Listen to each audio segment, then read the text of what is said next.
Hi guys, this is Liz Cadeta from SleekLens.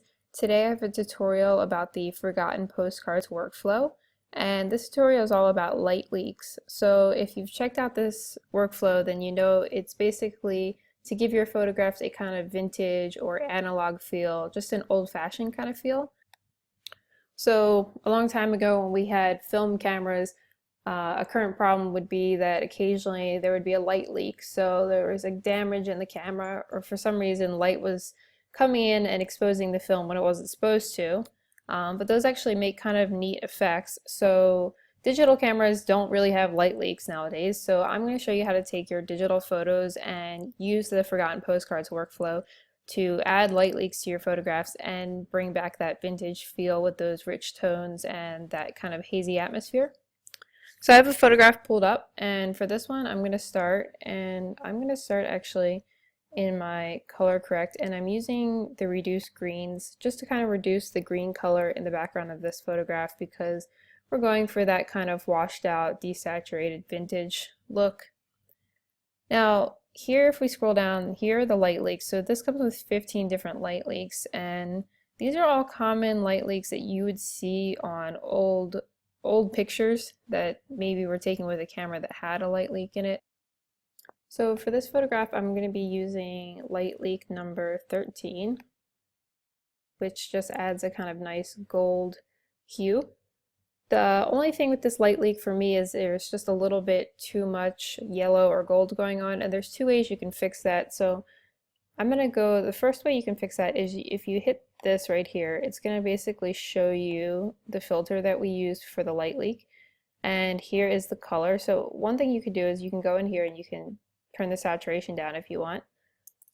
That's kind of a more controlled way to do it, but I'm going to do it using another preset.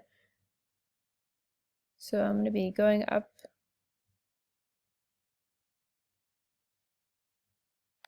and I'm going to the tone and tint less saturation. So as you can see, that just took care of this really gold color that I didn't like before.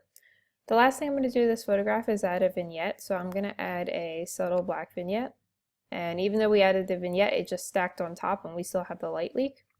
So this is a very subtle edit to this photograph. It does have that kind of old-fashioned feel, but not 100%. It's just more of a kind of nice muted tones. So here's the before and the after. So the light leak just adds a kind of nice effect up in this corner. It's just really kind of drawing your focus down here, but it's just balancing the color out and adding a little bit of color to it.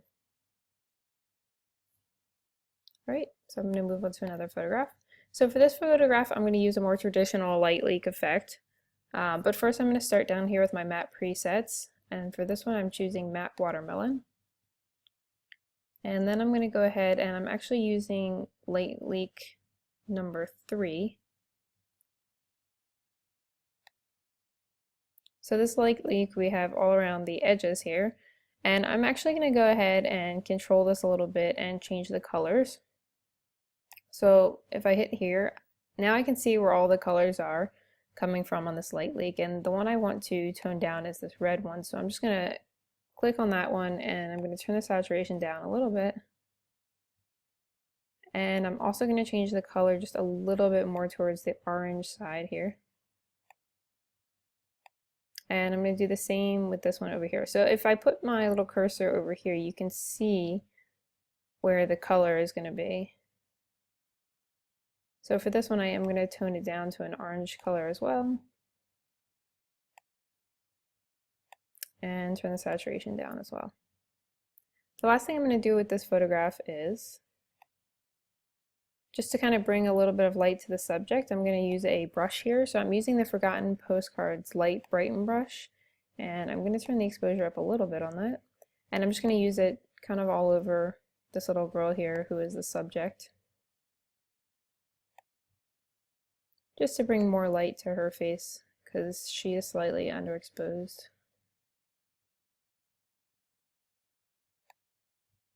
I'm going to hit new and I'm going to do it just one more time.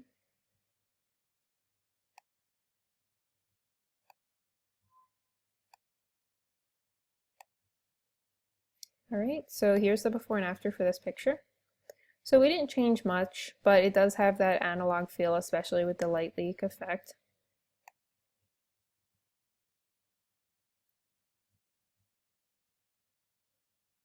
As you can see though, it's added a really rich tone to it as well.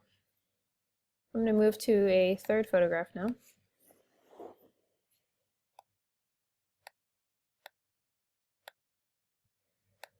So for this photograph, I'm going to start down in my vintage presets, and I'm going to be using vintage number 10. So these are actually, I'm sorry, these are the nostalgic effect presets, and we're going to be using vintage number 10, which is going to give a kind of nice muted sepia tone, and it washed all the color out. And then I'm going to go ahead and apply a light leak to this as well. So I'm applying light leak 13, which as you can see has kind of brought this reddish tone color back in here, and it's not exactly what I'm going for, so I'm going to hit the filter button right here, and I am again going to kind of adjust this. So I'm going to move it back a little bit. I'm going to rotate it slightly, and I'm just going to change the color, and by pushing it down a little bit so it's a little bit of a lighter color. Alright, so now that I've corrected the light leak the way I want it, I'm going to go ahead and add a vignette to this as well, just to give it a little bit more of an antique feel. So for this one I'm going with the subtle black. So here we have the before and after. So the kind of effects that you're getting with these light leaks and in this Forgotten Postcards, you know, they're not really realistic effects, but they're a certain aesthetic that you might be looking for, which is that old-fashioned vintage feel. And there are certain situations where you might want to kind of add that to your photograph.